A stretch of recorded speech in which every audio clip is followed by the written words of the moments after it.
Good morning. It's Tracy Fang from the Tortoise Institute, and it's Wednesday Wisdom.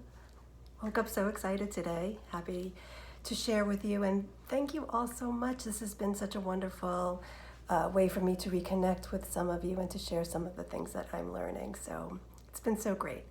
So at the Tortoise Institute, we teach mindfulness-based emotional intelligence. And just really quickly, what emotional intelligence is this ability to recognize our own emotions and preferences and intuitions, what's happening inside of us, and then recognize other people's emotions and intuitions and what could possibly be happening inside of them. Oftentimes we don't know what's happening inside of them, but when we tune into ourselves, that gives us the courage to ask and check in with other people. So today I want to talk a little bit about triggers.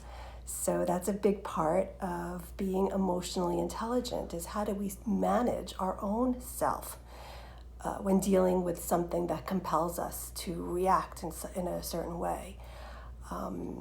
We have to start with ourselves. That's the whole thing about emotional intelligence. When I tell people that I teach this, invariably people say, oh, my boss needs this, my partner needs this, my spouse needs this. No, you have to start with yourself. Sorry, but that's where the magic happens. So when we are triggered, I think we all know what that means. We're compelled to react in a certain way.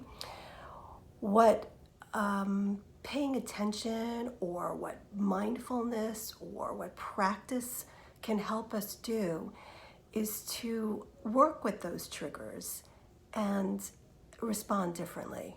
So there's a lot of different ways that you could do this. It is definitely a practice, but all of the practices involve some recognition of what's happening. So notice that we've become triggered, and we often can feel our hearts racing, our throats tightening, our cheeks get hot, our bodies give us signals before our minds and our words come out, but we often don't pay attention to the signals that our bodies are giving us.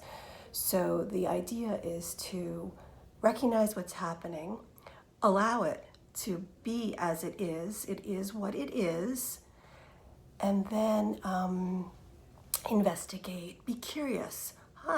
My cheeks are hot, my chest is tight, what's happening here? Is this something that I've experienced before? Are these feelings familiar? Is this about me? Is this about somebody else? Is this a self-fulfilling prophecy? Is this a limiting belief? Just spend a little time with these tough feelings and be curious, coming from a place more of, like a journalist, like a third-party journalist, like an objective scientist saying, I wonder what's going on here, without the judgment, without the story, without the drama. And then when we've kind of recalibrated, how do we respond? How do we find some space for different solutions? How do we go forward?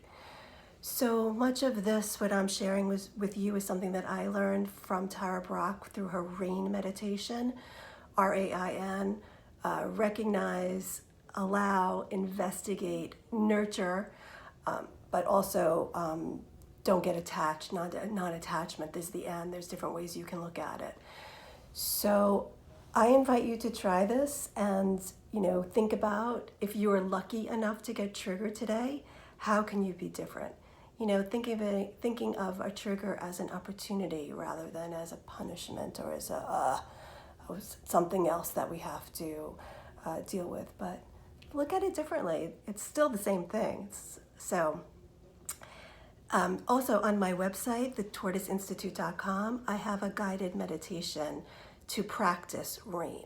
So, and again, all of this is a practice. Just because I share something with you doesn't mean you're going to remember to stop and to pause and to reflect and to respond differently. We have to be kind to ourselves and know that this takes time. So thank you very much. I look forward to questions and comments, and I will see you next week.